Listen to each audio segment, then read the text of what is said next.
Hola y bienvenidos a Deuces Wild Bitches! Yeah! And away we go. Well, Thrill, this is a real special Deuces Wild because it is officially your birthday week.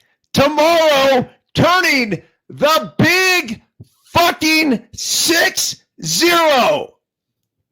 6-0.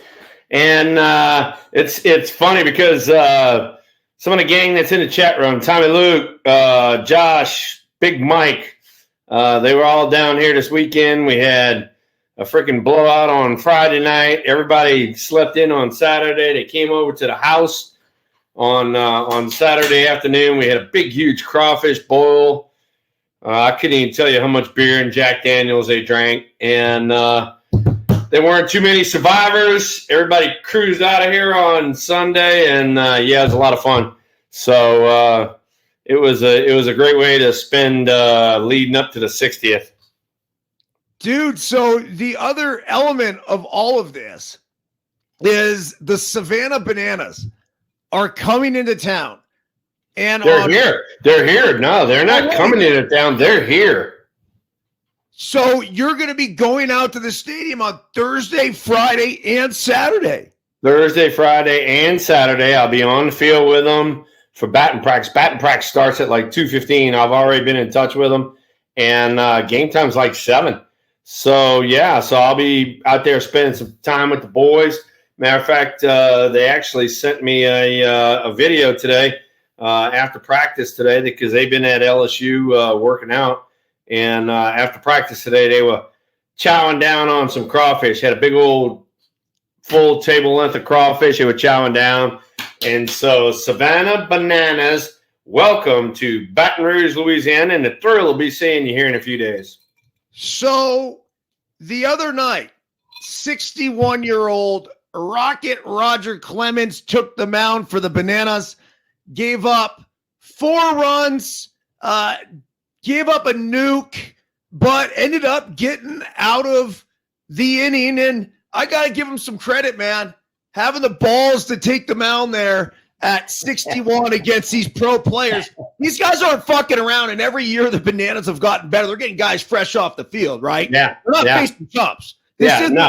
This isn't the Bananas from a few years ago where it's like washed away college players that have no chance of playing in the big leagues. These dudes are I would say the caliber right now at this point is definitely a AA, AAA level. Yeah, no, I mean, I had a chance to visit with some of the guys last year. They were up there in San Francisco, had to, talk to them about, their backgrounds and stuff like that. And they were legit players. So, man, I tip my cap to them. Not only are they going out there kind of I guess you want to say their second half of their careers, but they're doing some great entertainment. People are having so much fun, seeing them. And so I'm looking forward to being there with the boys. I know my son Trey, he's wanting to power shag and freaking go diving some balls in the outfield like Eric Burns, his idol, does. And I'm looking forward to seeing the boys, man. It's going to be a lot of fun. People here in Baton Rouge are fired up to go see them. So, all right, let's get right into it. The latest update with the San Francisco Giants. Latest, you and I talked about it last week. When I was in spring training, talked about signing Matt Chapman to a contract. It jammed up. It was a log jam at third base. So now you got Matt Chapman, Wilma Flores, J.D. Davis, Casey Schmidt. It was a log jam over there. Somebody had to go. And yesterday, J.D. Davis got released, basically. And, I hate to say it's the business side of baseball reared its ugly head, but, it's a way for the Giants to save, $7 million. And so that's what happened. Yeah, that's a big chunk of change. Yeah, I hate to say it because, last year kind of going into the All-Star break, I mean, Davis was our kind of All-Star representative. I mean, he had the highest batting average, most homers, most RBIs, all that sort of stuff. And needless to say, he fell off a little in the second half. But and he's a good dude. He's a good clubhouse guy. It's just one of those things. Somebody's got to go when you sign a guy like Matt Chapman. And like I said, it's the ugly baseball business side rears its head. So, isn't it crazy how quickly that this game will chew you up and spit you out? Chew you up and spit you out, big boy. I mean, that's why I told you. I mean, you bust your ass to get to the major leagues, and then once you get to the major leagues, you got to bust your ass to stay. And that's why, I never looked over my shoulder, but I knew somebody's gaining on me. And so, hey, look, I got to put the balls to the wall, and, I got to hit 300 every year and drive into crucial runs and all that so that nobody can feel like that they're going to step in and take my job. All right. So here's a little bit of an issue from a business standpoint. I want to get your take on this. It says, in a dramatic reversal of fortune, the Giants placed Davis on unconditional release waivers on Monday, cutting ties with a player who had won a $6.9 million salary when he beat them in an arbitration hearing in February.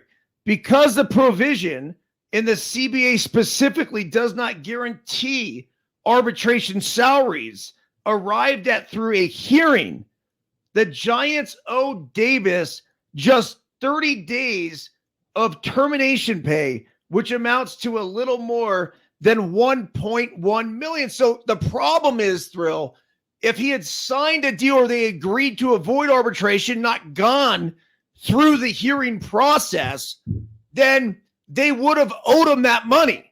But instead, they go to hearing, they fucking lose, and now have to pay him just 1.1. But the problem is you don't get his services. That's correct. And don't think that, everybody can say what they want. They can posture however they want, but don't think it's in the back of their brain. Hey, look, he just beat us. And, if we release him, we can save some money. So that's just the way it is. Dude, that's a tough world we live in. Yeah, no, but hey, look, I hate to say it. I mean, you came along a little bit later, so I don't know if you ever went through this, but in spring training, all right, like Wednesdays were paydays, okay? So you would get, your meal money and whatever little stipend you would get on Wednesdays, right? Tuesdays was always cut days. So they would cut guys, get them out of camp, and they wouldn't have to pay them on Wednesday. So that's the kind of shit that used to happen back in the day. So, like I said, it's the baseball end, the baseball business side of things. It's ugly as shit. So, well, that was the Wednesday meal money that would come in. Yeah. And if you back then it wasn't really that big of a deal. I mean, it was, $150, $200 or whatever. Now, no. Yeah, a day, but we would get stacks of cash. So you get a couple $100 a day, you're getting like $1,400 for the week, and that's nice cash to go out and play around with. Yeah. You then get to the minor leagues, and they would give you $140 because it would be $20 a day, not $200 a day. Yeah. And now you look at meal money now, and it's put in their salaries and stuff. But I mean, meal money now is stupid. I mean, it's stupid. It's like, I don't know, $700 a day, something like that. No, really? Yeah, it's stupid. Jeez. How much money they make. Okay. Give us an update on the San Francisco Giants pitching staff, because if I'm not mistaken, they got 2/5 of their staff that are going to be unavailable for the start of the season. After that, I will proceed with a pretty big question I have for you. Go ahead. So needless to say, we had some injuries. Alex Cobb is definitely hurt. He's making great recovery, but I don't think he's going to be ready for opening day. So they're going to give, a shot at some jobs to younger guys like Kyle Harrison, Tristan Beck, Keaton Wynn. Well, Keaton Wynn's got elbow soreness. He hasn't thrown in a month, I guess. And then Tristan Beck had an aneurysm in his arm, had to have surgery. He's down for a while. So, two of the guys that you're basically trying to give jobs to, all of a sudden they don't pitch. So you got guys now, and these are the guys that I was telling you about before. A guy like a Mason Black. Matter of fact, Mason will be on the mound tomorrow for the guys. These guys are getting a little crack in the door, and they're trying to get their foot in there and kick the door open.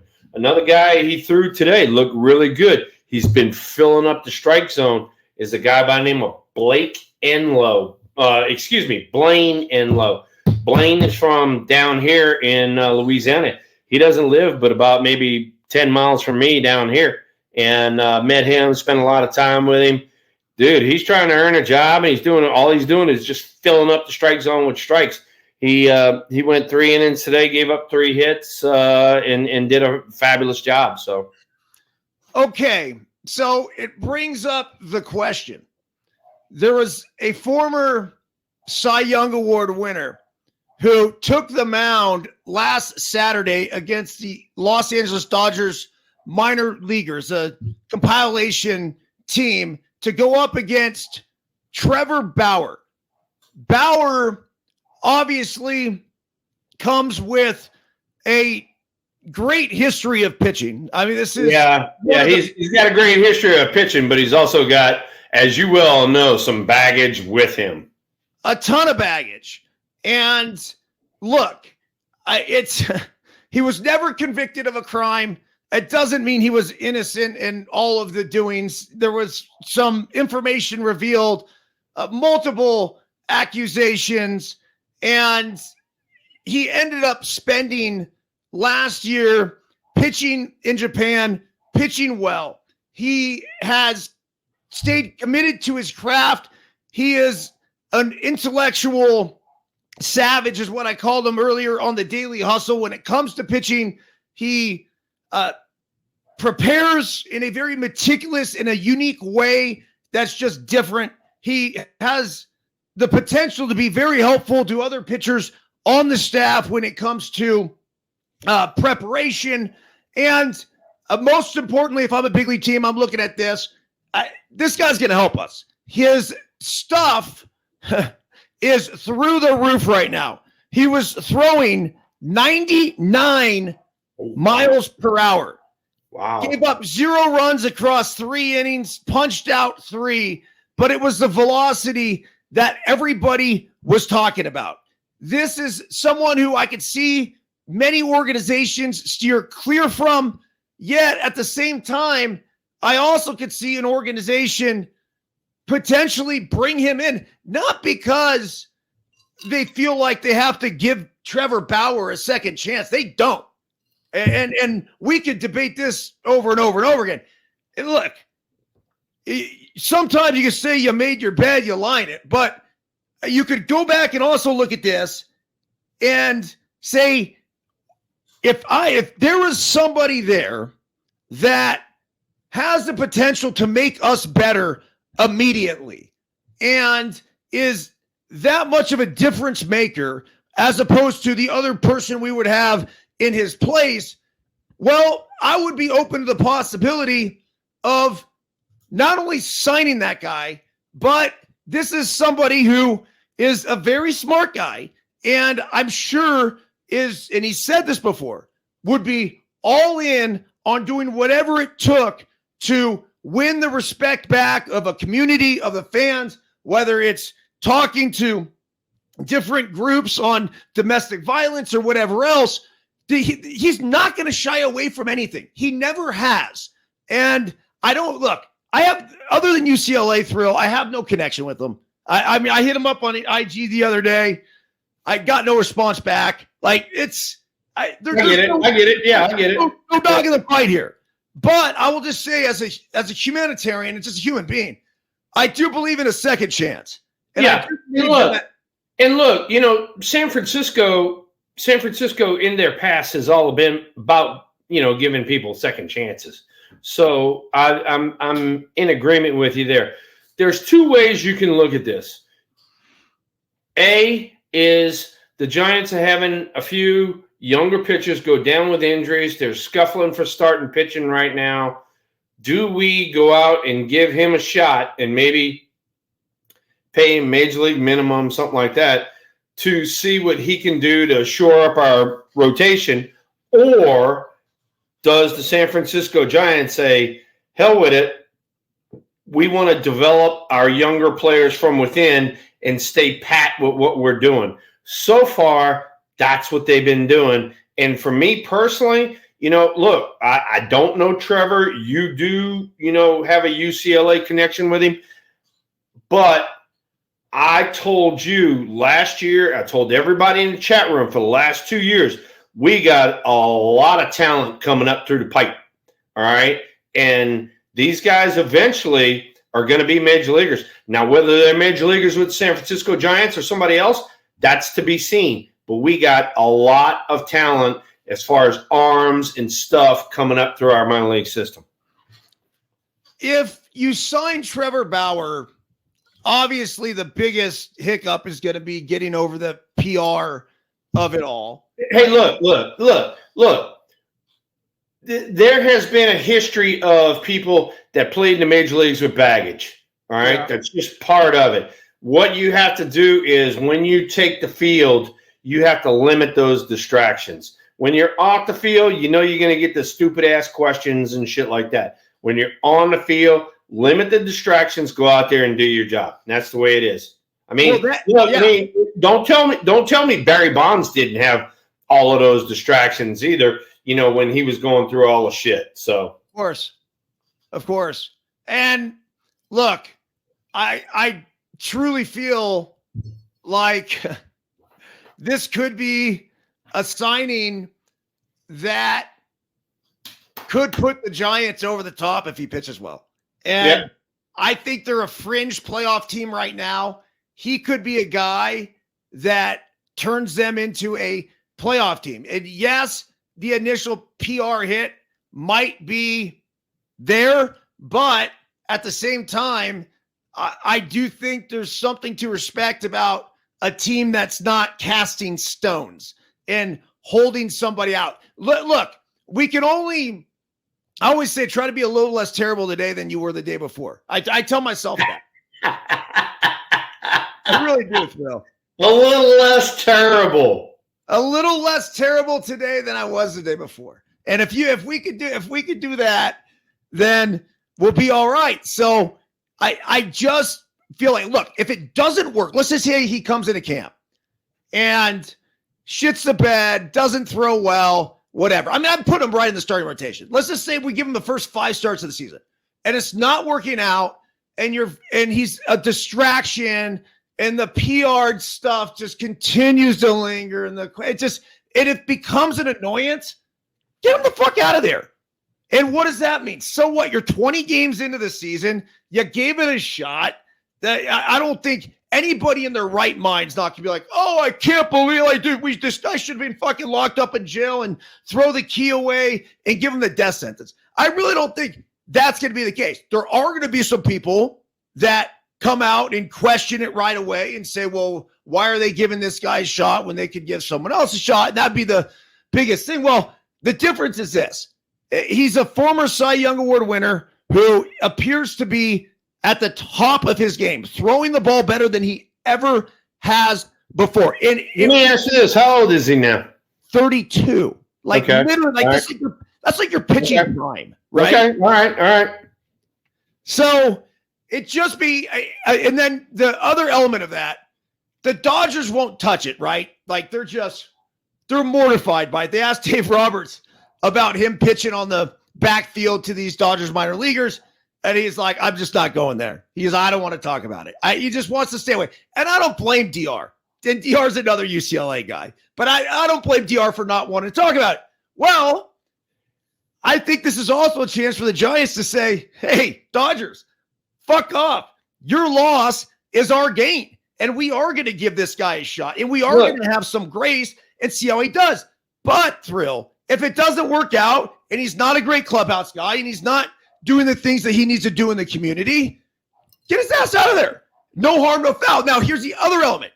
What if he goes out there and you have him at literally major league minimum, which is probably what he'd have to sign for? He's pitching for $500,000. And we get to August and the Giants are shit in the bed.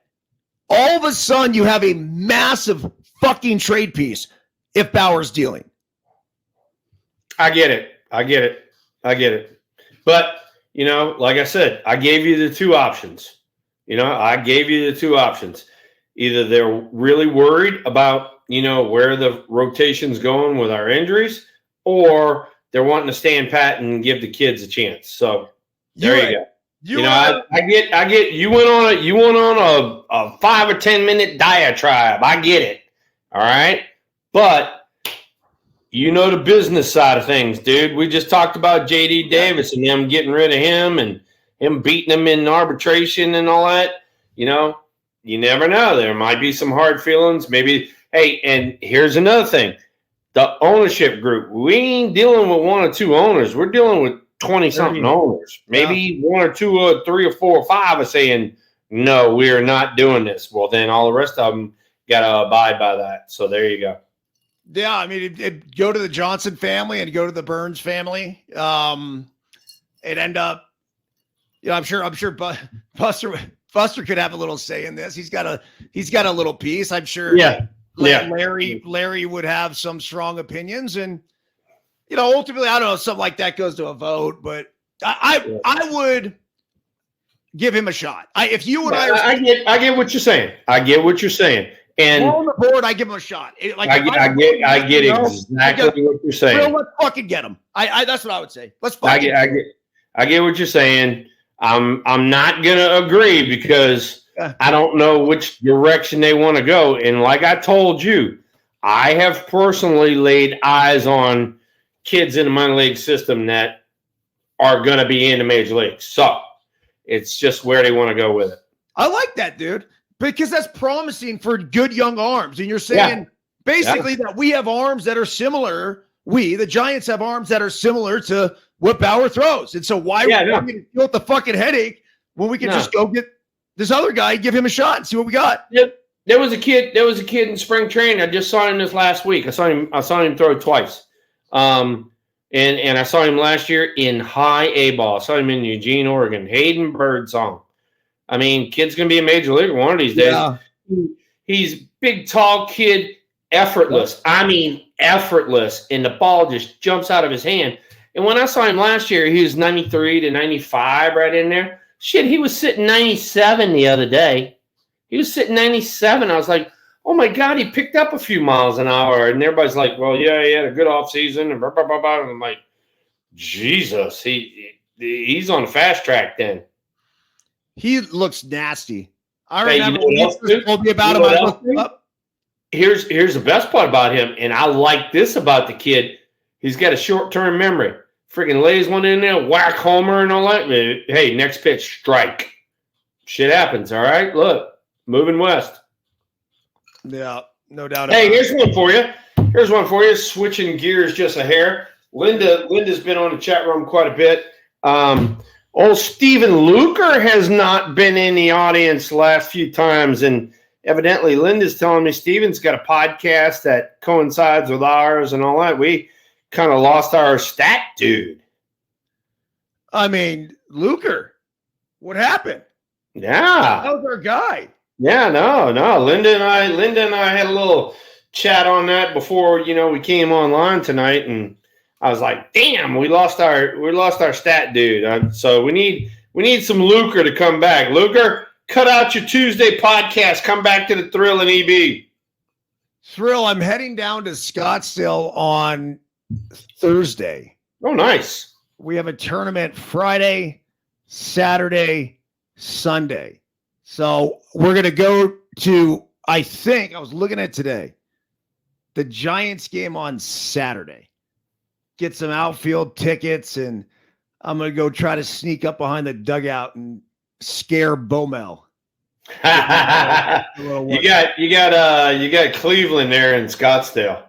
Yeah, I saw that. I think they're doing a split squad. Yeah, they got a split squad game. The second one is they're at the White Sox, but yeah, old Baumel, yeah, Baumel. God, I mean, dude, it was like old home week with me and him and Maddie and talking shop and just understanding where he was going, what he wanted to do, and he was running things off of me, like, hey, have you seen this guy? And I was like, yeah, I've seen him 3 years in a row. What do you need to know about him?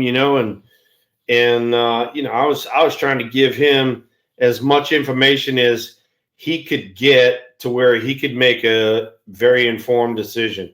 And dude, it was awesome. Thoroughly enjoyed it. Had a blast down there in spring training. A lot of fun. Yeah, we talked about it a lot last week. Unfortunately, the show got cut off at like 17, 20 minutes. So yeah. a lot of it from the live standpoint, didn't get transmitted to our audience. But give us a quick recap of your time in Scottsdale and just going over Baumel and, obviously the big Marine, Matt Williams, Ryan Christensen, who we talked about is the Giants. Yeah, your former teammate and all that. Look, I mean, just spring training was very professional, and just the way it was supposed to be. Uh-oh, you froze up on me there. I could hear you. You still right, there? There you go. All right, but it was just professional, man, all the way around, and just the way that it was run. If I could tell you how many people came up to me, and I'm talking about players, came up to me and said, "Is this old school?" They said, "Because we like it. This is the way it's supposed to be." I said, "This is definitely old school. This is none of that freaking mamsy pansy. You got to watch out, watch over your back and everybody, be, oh, patty, we're all good." No, it's, hey, you're a man, suck it up and go earn your job, and thoroughly enjoyed it. Had a blast. It was a fun week getting caught up with everybody and getting a chance to introduce myself to guys I had not met before. Like, I hadn't met Ryan Christensen, but getting a chance to spend a few days with him, it was like two peas in a pod. We were off and running, and so I mean, it was great, man. I mean, I thought spring training for the week that I was down there flowed really good. I told you, had a chance to spend some time with Matt Chapman, 2 days in a row, and then boom, he's in there playing third and taking over, and really interesting. My big thing right now, as we move towards the end of spring training, dude, pitching and defense wins baseball games, as you well know. We've been playing pretty good defense. Pitching's banged up. We need to get the pitching straightened out so we can get off and running on the right foot. So explain what your role is going to be this year. Do you have the cities that you're going into and the dates yet? Yes, I will be in San Francisco for opening day. For that whole homestand, we have Maker's Mark. They did that Thrills Reserve. Remember I told you about that? Yep. So I got to go do taste testing and all that sort of stuff. So I'll be there the whole opening homestand. I will be in Richmond, Virginia, middle of May 13th through the 19th. Old Trey Clark will be with me, power shagging the outfield and being bat boy to the stars. And then I will wait till Eugene, Oregon gets back into their clubhouse after the University of Oregon plays their season. So I will be in Eugene, Oregon, middle of July to see that team.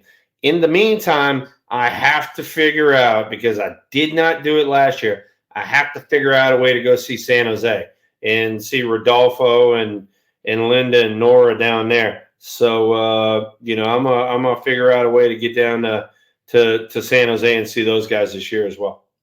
Is there a favorite city that you like to go to when it comes to the different Giants minor league cities? Absolutely. Richmond, without a shadow of a doubt. Their general manager was named Todd Parnell. He is now retired, although he's coming back when I'm going to be in town. Just a freaking awesome guy. He lives and breathes baseball, has been living and breathing baseball for 30-something years, and he's been with the Giants for 10 years now. And, I mean, just an awesome guy to be around. Plus, on top of that, Richmond is usually where the Giants stack up their talent. That's our AA team. And the manager there is Dave Pelfrey, and just a super cool guy, and finds a way to get the most out of his players. They had a great team last year, and I'm expecting them to have a good team this year too. Giants are sitting at right about 500 right now. Well, never mind. They're 6-8. They lost today. Yeah, they lost today, 6-8. The spring training record. Does a spring training record matter? Spring training records do not matter, but what you want to do is, and I've told several people this, especially when I was in spring training, you want to create that winning atmosphere. You want to create that winning attitude. So, I mean, here we are, March 12th, and, you get about another right around 2 more weeks of spring training. All right. Now's the time, whereas you as a ball player, you start sitting there going, hey, the bell's getting ready to ring. I need to start sharpening up my shit. Same thing as far as the team goes. Hey, look, all of a sudden here, we're going to be playing the Dodgers, the Padres, the Diamondbacks, the Rockies, everybody in our division. We need to start sharpening up our shit so when the bell rings, we can get off and get right in the middle of this division.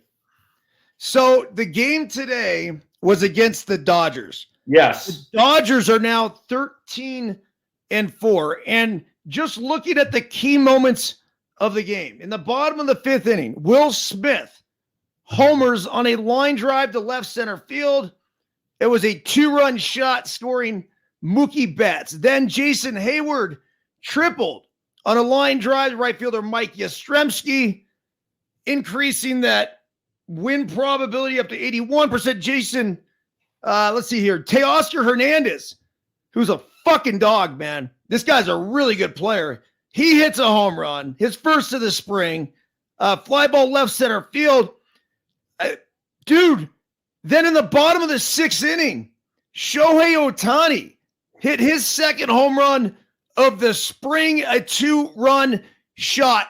I just feel like this is a script that the Dodgers are going to follow, whether it's spring training or they're in the regular season or playing a pickup game down the street at the Truckee Little League field. It doesn't matter. They're just fucking good. And they're going to win wherever and whenever they are. Yeah, no. And so, we even talked about it earlier today. So Blaine Enlow started and did a great job.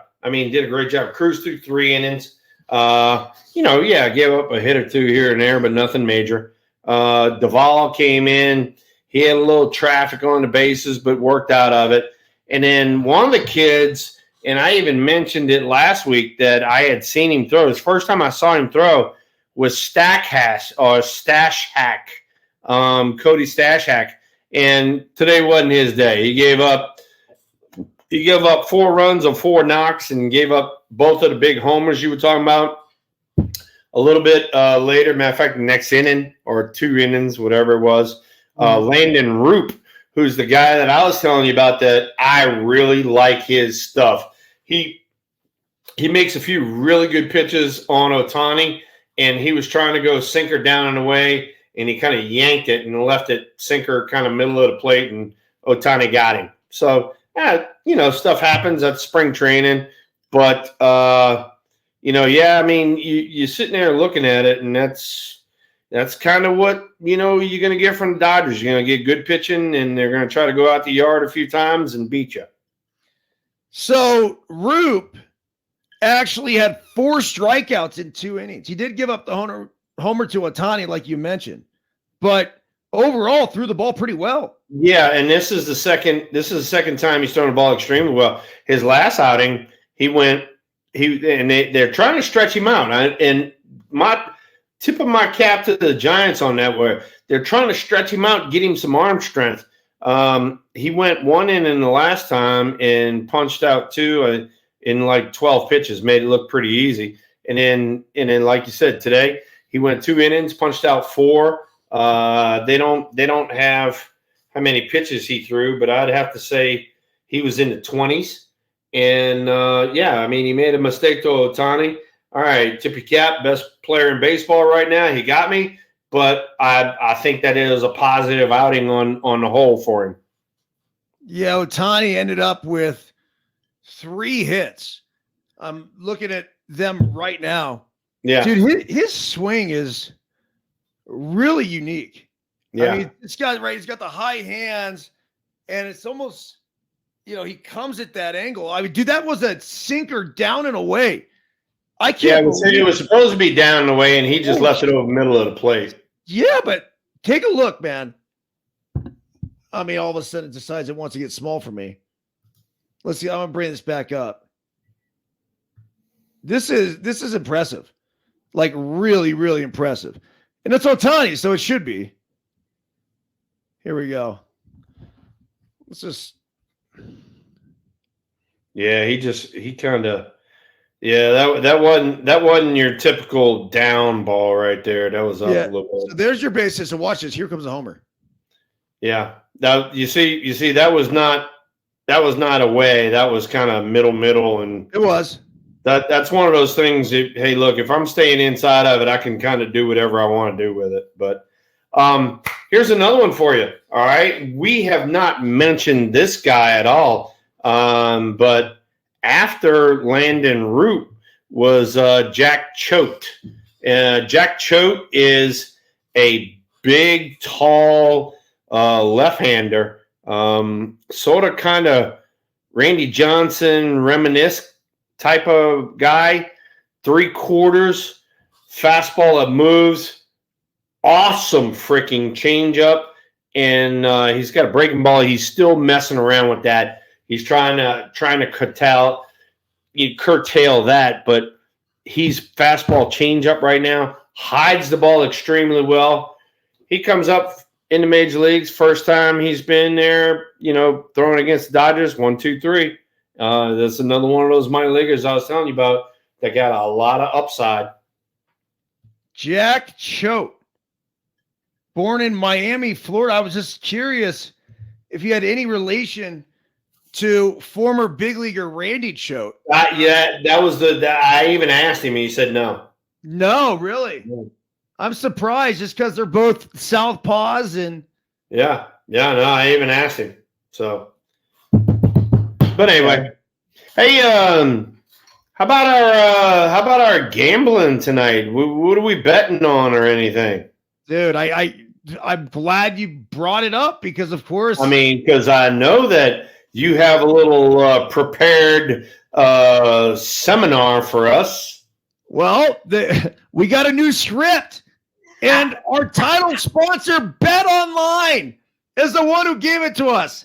It continues to be your number one source for all of your basketball wagering needs, including pro and college hoops throughout the year.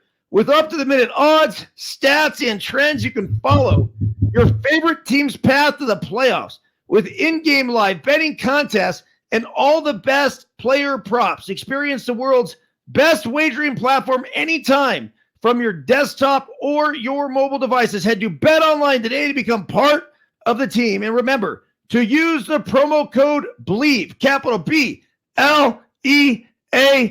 for 50% off your welcome bonus on your first deposit. BetOnline, the game starts here.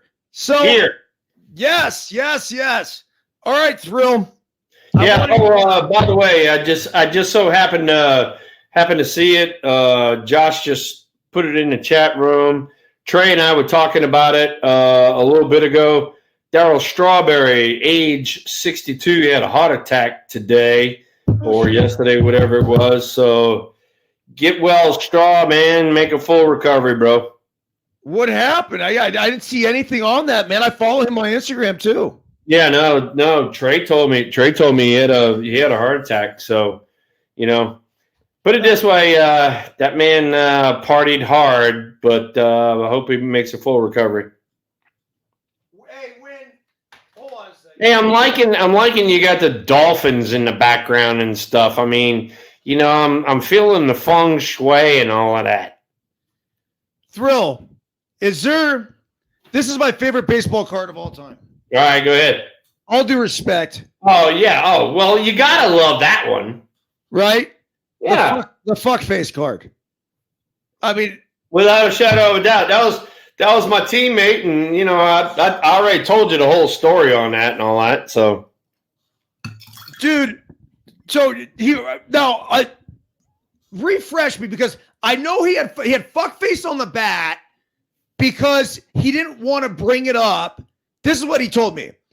He put fuckface on the bat because it was the heavier bat. It was like a 36-ounce bat as opposed to 32. Yeah. And he used that in BP. So he knew in the bat rack he was not going to grab a bat that said fuckface on it.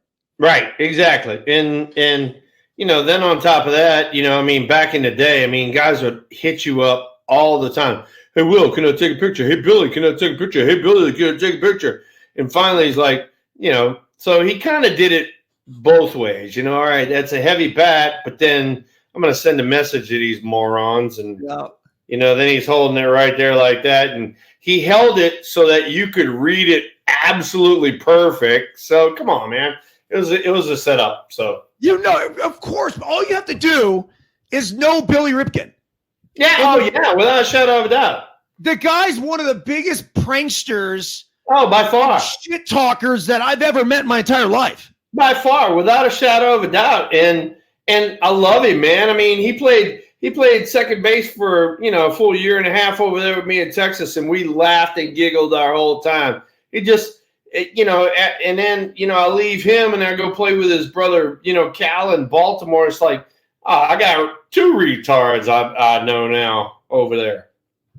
Cal just seemed like a really, really good dude. He's a good dude, but he's a retard too. I think I've told you the story before, but I would just hear the tales of him going and working out after the game and going in the gym basically with a 6-pack of beer, and that was his workout. Oh yeah, without a shadow of a doubt. And then, during the off season, here's, a guy that's, perennial all-star, going to be a Hall of Famer, all that sort of stuff. And what do? They have like literally weekly basketball games in his gym. And I'm like, aren't you afraid you're going to turn an ankle or break an ankle? Oh, no, we're out there, boys being boys. I'm like, y'all are crazy. Yeah, dude. Yeah, you got to respect the guy and whatever he did, whatever his program was. Yep. 2,000 some odd consecutive games played. Just absolutely insane to think about.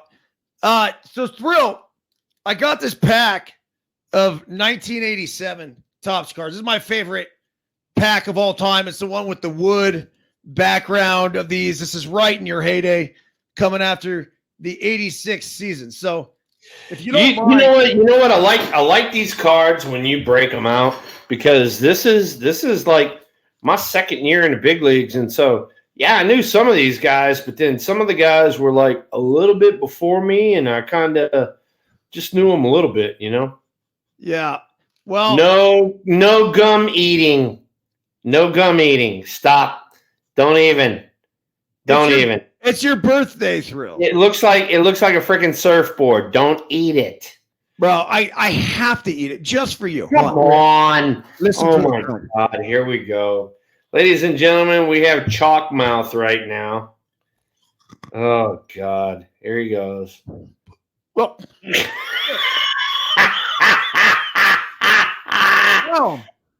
dude, hey, from now on out, look. I got Jack. You got whatever you got. Just dunk it in there and at least get it a little pliable. Look at you. You're turning colors, dude. You're killing me. There's something about the taste that reminds me of my youth.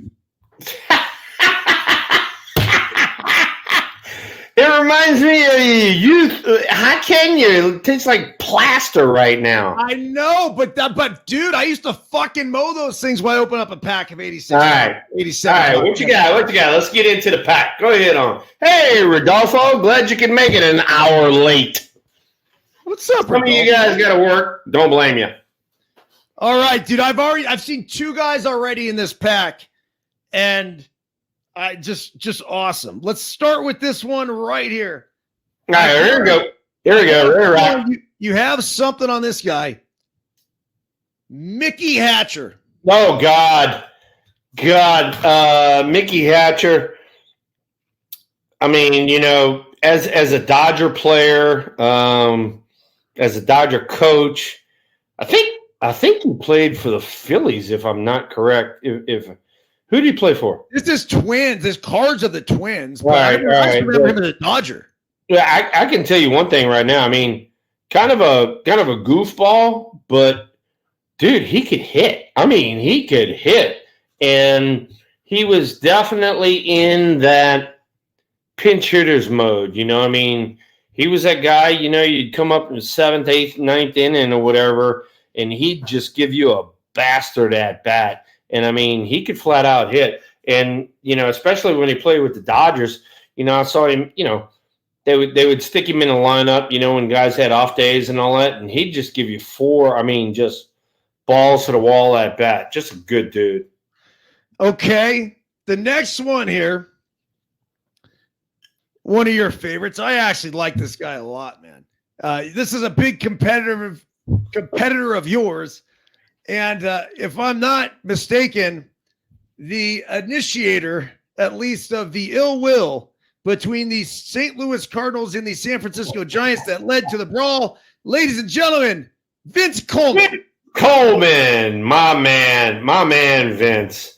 Yeah, he initiated that brawl from the day before and all that sort of stuff. But, I mean, he and Willie McGee were kind of the face of the Cardinals offense, in their heydays in the 80s. I mean, Vince was the leadoff guy. Willie was, 2-3.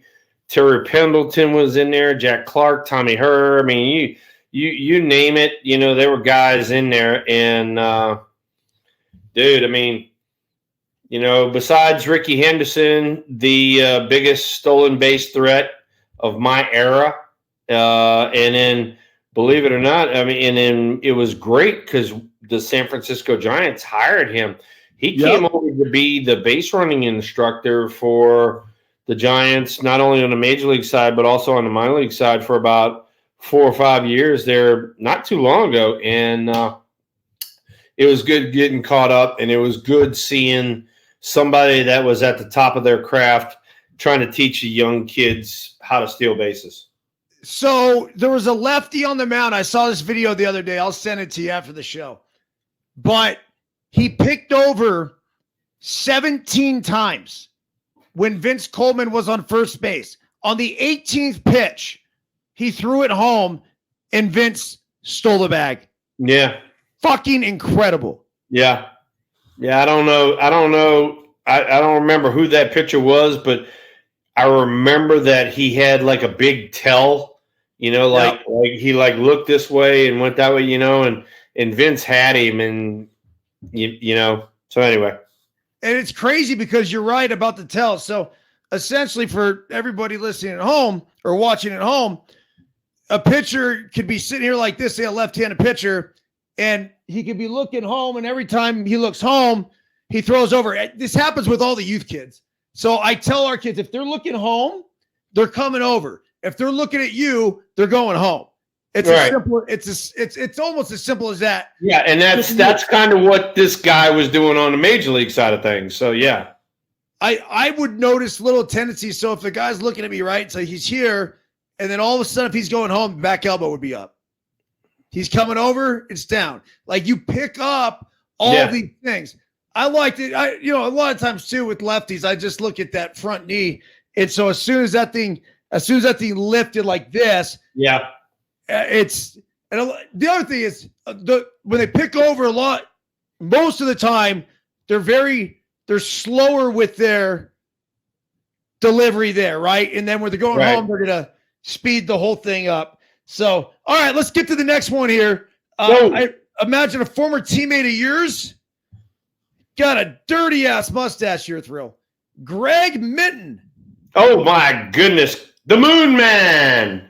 Saw him for Mike Murphy's, induction, the plaque on the wall and all that sort of stuff.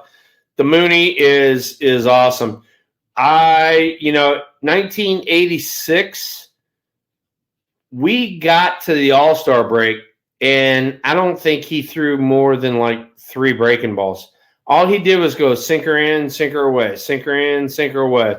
And it wasn't anything out the ordinary. I mean, he's throwing 89 to 91 up there, but he is just spotting it. I mean, it's in, back door, up and in, down and in, back door. And good Lord, if I could tell you how many bats I saw shattered by Greg Minton, it was unbelievable. I mean, he was a lot of fun. And on top of that, he was a great athlete. He could hit a little bit, and we had an 18-inning game against the Dodgers. He came in as a pinch hitter in the 18th inning and wound up winning the game as a pitcher. Really? Dude, his first year in the big leagues was 1975, bro. Like, by the time you played with him, he was, 11 seasons in? Oh, shit. 75? Yeah, hell yeah. He had 11 seasons in. Dude, I mean, it was awesome. I mean, back then we had a lot of guys in the league, and you and I talked about it, a lot of sinker slider guys, and there were certain guys that had what I call turbo sinkers that were like way above better than everybody else, and Mooney was one of them. How about this guy right here? A legend in the game. Known for a famous home run hit with the Red Sox, but a longtime Chicago White Sox. Oh, yeah.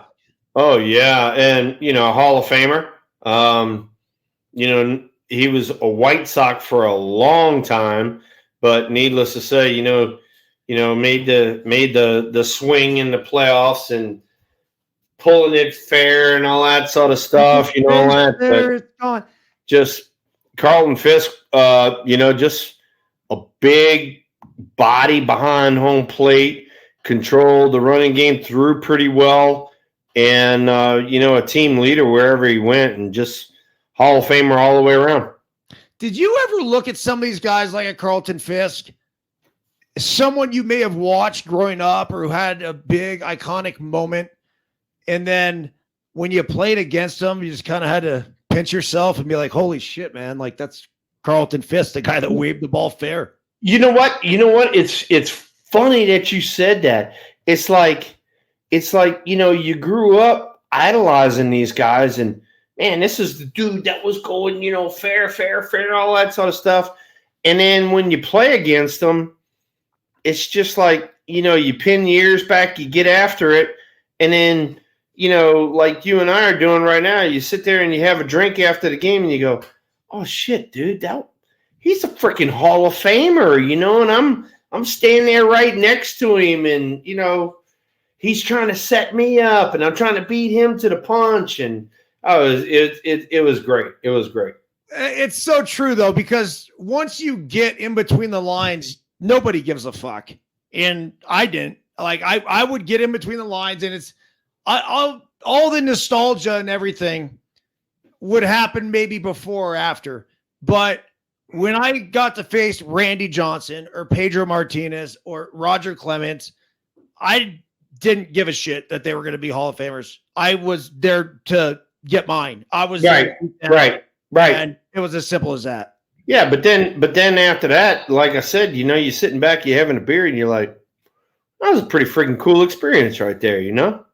I think I told you this story before, but this is one that I think early in my career reminded me that I don't care who the fuck they are. Randy Johnson threw me an inside fastball, and I turned and hit it up on, I think it's Priest Avenue beyond the left field fence in Phoenix Muni. An absolute fucking bomb. It could have been called fair or foul. The guy called it foul. So the next pitch comes in at my head. Chad Moeller was a catcher who I'd played against at UCLA, played with in Cape Cod. And Chad's like, Burnsy, sorry, bro. He goes, you know I didn't call that. Randy's going to do what Randy's going to do. We go on to have a 10, 12 pitch at-bat battle. He strikes me out on a split finger, and he goes, sit the fuck down. And I looked out at him and just kind of like in shock. And my natural reaction was, oh, yeah? Fuck you, bitch. And he's screaming at me, and I'm screaming at him as he's walking off the field. And that was the day I actually knew that I was going to be a big leaguer, because the year was like probably 2000, 2001. And I was willing and ready to stand up against that. And I wasn't going to become a fan. I wasn't going to sit back on my hands. Yeah, I was going to say, you know what? Yeah, you want to go to battle? But it also reminded me and told me how and why Randy Johnson was so fucking good, because he doesn't care that he was facing a rookie. He didn't care that it was spring training. He was there to beat my ass, and he was pissed that I turned on his shit and took him 450 up over the foul pole. That's right. That's right. You're right. So, all right. Hey, who else you got in the pack, dude? Another one right here. Again, like, I feel like we've talked about him before, but you had to have had some great matchups with Bobby Ojeda. Oh God, I've had matchups with Bobby Ojeda my whole life. You know, he would always come in. Mets, Dodgers. He was Dodgers. I couldn't even. Orioles. I mean, he was all over the place, but just a quality freaking left-hander. He's in there to get you out. This is, against me, he was the situational left-hander. And yeah, I got him a few times. Yeah, he got me a few times, and then we wound up becoming teammates and talking about it. And it was like a mutual admiration society. He was like, dude, I know I couldn't make a mistake against you. And then, I'd tell him, look, when I came to the plate, I knew I had to have my A game just to be on the same playing field with you. So, I love Bobby. He's a great dude. I enjoyed competing against him. How about this guy right here? Montreal Expo, Denny Martinez. Oh my God. Denny Martinez. We talked about this before. He's part of a real good story. Give it to me. I haven't told you guys this story in a while. So I come up to home plate, and Gary Carter is chatty Cathy. I mean, and so finally I'm like, Gary, shut up. And here he is, he's just at it, right? And so I'm up at home plate, and Gary moved early on me, and I fucking looked down and saw where he was setting up, and and Dennis Martinez caught me. He caught me. He goes, hey, he's looking at where you're setting up and all that sort of stuff. And Gary goes, were you watching where I was setting up? I go, yep. He goes, why'd you do that? I go, because I told you to shut the fuck up. And he goes, well, we're going to drill you. And I go, yeah, no, you're going to drill me. And I said, and then I'm going to have you drilled. He goes, but I didn't do anything. I said, I told you to shut the fuck up. So sure enough, Dennis Martinez, boop, he drills me. I go down to first base. We come back around, and here comes Gary Carter up to home plate. Whack! We drill him. He comes down to first base, and I go, all right, are we done? And he goes, but I didn't do anything. I said, yeah, you did. You didn't shut the fuck up. So good. So Gary and I, later in our career, Gary wound up coming over to the Giants, and he spent a year over there and got to be teammates, just great friends. I'm sorry he passed, rest in peace. But on the flip side of things, Dennis Martinez, hell of a competitor, great starting pitcher, a guy that you wanted to face because you knew that when you got Dennis Martinez on the mound, you're getting his A game. And, I had some great battles against Dennis, and I loved him to death.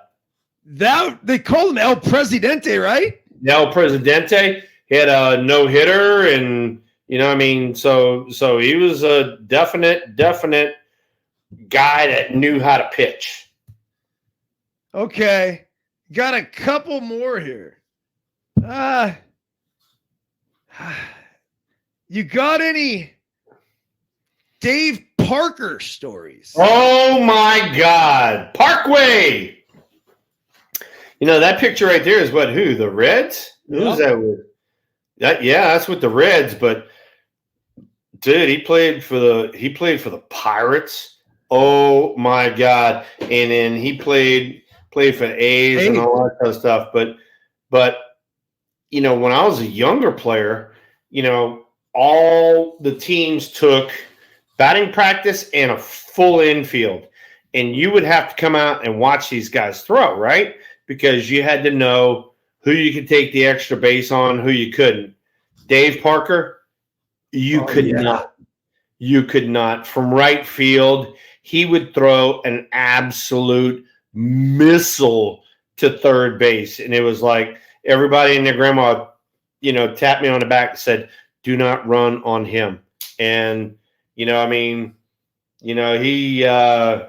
his demons, but as far as defensively goes, oh my God, what a presence.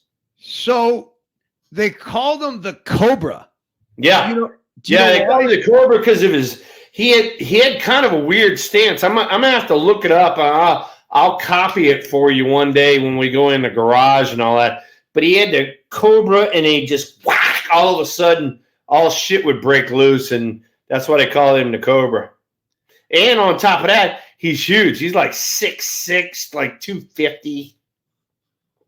1978 National League Most Valuable Player. This is a very underrated player, man.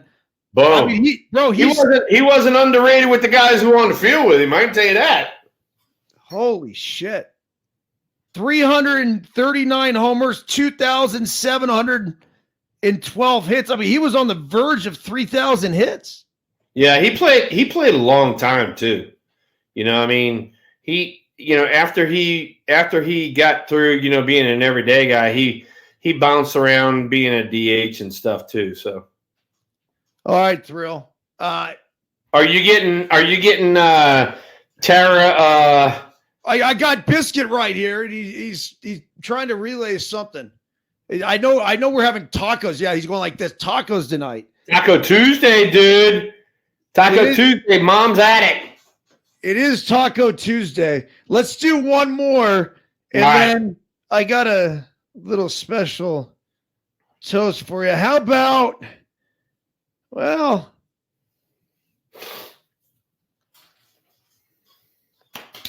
Willie Randolph.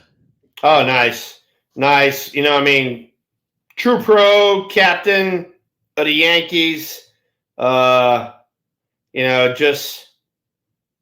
He's the precursor to Derek Jeter, and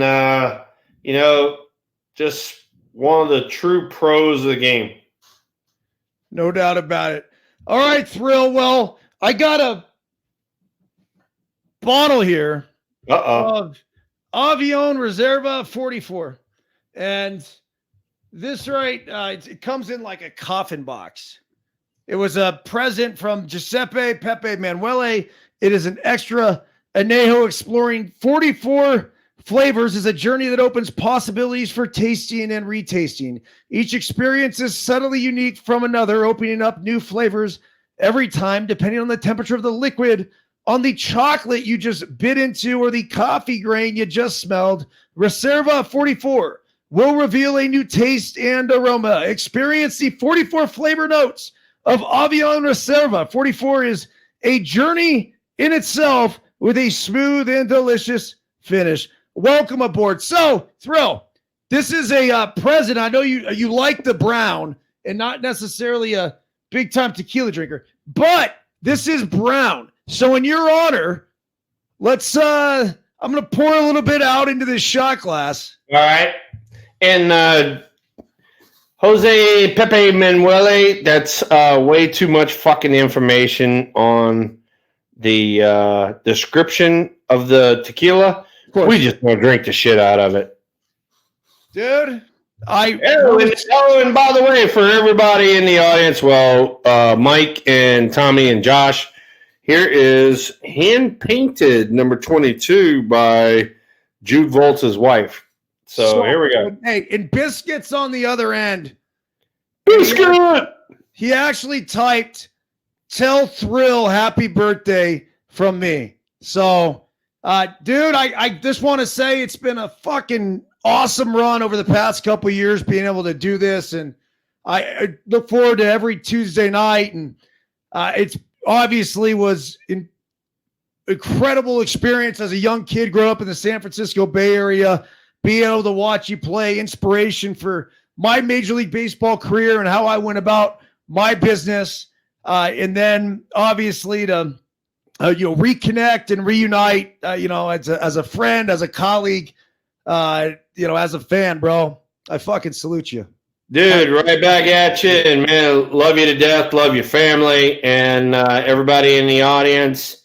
Here's to you. Happy 60th to the Trill. Here's to the next 60, brother. Oh, yeah. Woo! Yeah.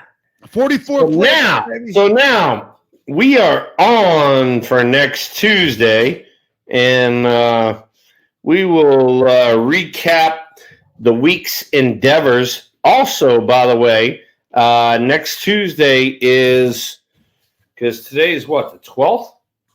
Yep. Yeah. So we're going to be starting getting like towards the end of spring training.